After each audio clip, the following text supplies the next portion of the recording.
My name is Daniel Hayes, and my 29th birthday is the night I realized patience doesn't always mean love. I'd planned the evening weeks in advance, an elegant rooftop restaurant with soft lighting, a skyline view, and reservations that cost more than I care to admit. My girlfriend, Jenna, had promised it would be a night to remember. She even picked the place herself, saying she wanted to treat me for once. I showed up early, suit pressed, hair done, excitement bubbling under my skin.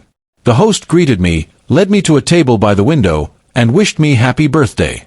I ordered a sparkling water while waiting for Jenna to arrive. 10 minutes passed. Then 20. I texted her, no reply. I told myself she was stuck in traffic. 30 minutes turned into an hour, and my smile started to fade.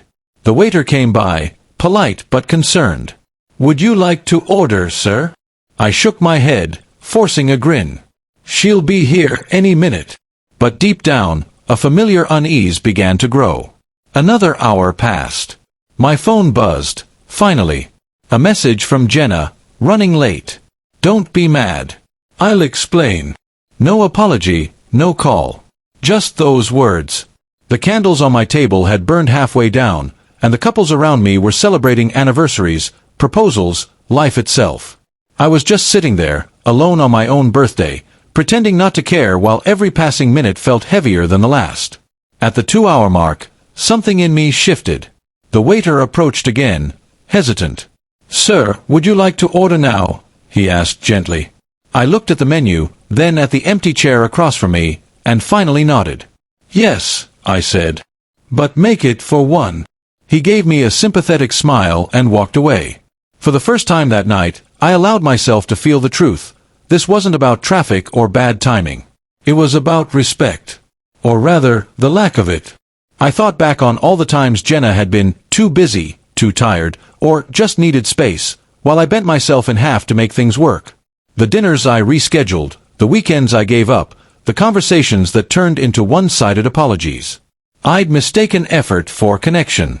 My meal arrived, perfectly cooked, beautifully plated, and as I took the first bite, a strange calm washed over me. The city lights shimmered outside, and for the first time in months, I didn't feel anxious. I felt free. Halfway through dinner, my phone buzzed again. This time it was a call. "Jenna." I hesitated before answering. "Hey," she said quickly, her voice rushed. "I'm so sorry, something came up at work, and then my phone died, and—" "It's okay," I interrupted quietly. "I'm already eating." "Without me," she said, almost offended. "It's been 2 hours, Jenna." Silence. "You could have waited a little longer," she said finally. That sentence did it. I felt something inside me break, not with anger, but with clarity. "No," I said calmly. "I think I've waited long enough." I hung up before she could reply. The waiter, who'd overheard part of the call, walked over with a slice of chocolate cake topped with a single candle. "On the house," he said softly. I smiled for the first time that night. "Thank you," I said. I lit the candle myself, closed my eyes, and made a wish, not for love, not for forgiveness, but for peace. When I opened my eyes, I realized that for the first time, I didn't need anyone to make the moment special. I paid the bill, thanked the staff, and stepped out into the cool night air. The city was alive, music from bars, laughter from strangers, the hum of taxis in the distance. I walked for blocks, letting the noise drown out the echo of disappointment. My phone buzzed with more messages from Jenna, apologies, excuses, promises. I didn't reply. The next morning, she showed up at my apartment, looking guilty but defensive. "You're really making a big deal out of this," she said, dropping her purse on the counter. I said I was sorry. "You didn't forget a meeting, Jenna," I said evenly.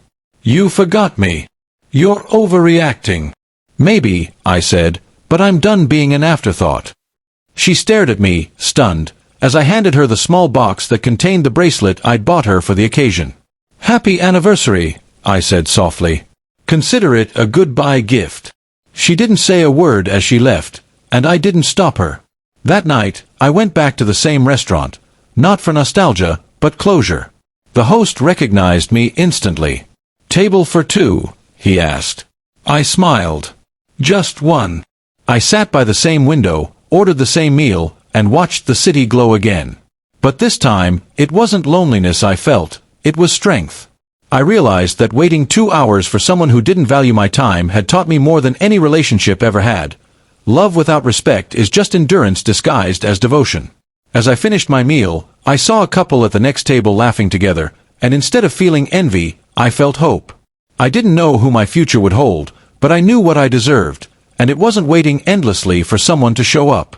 When I left that night, the waiter called after me, "Happy late birthday, sir." I smiled, tipping him extra. It's the best one I've had yet. Because for the first time, I wasn't celebrating being loved, I was celebrating learning to love myself enough to walk away.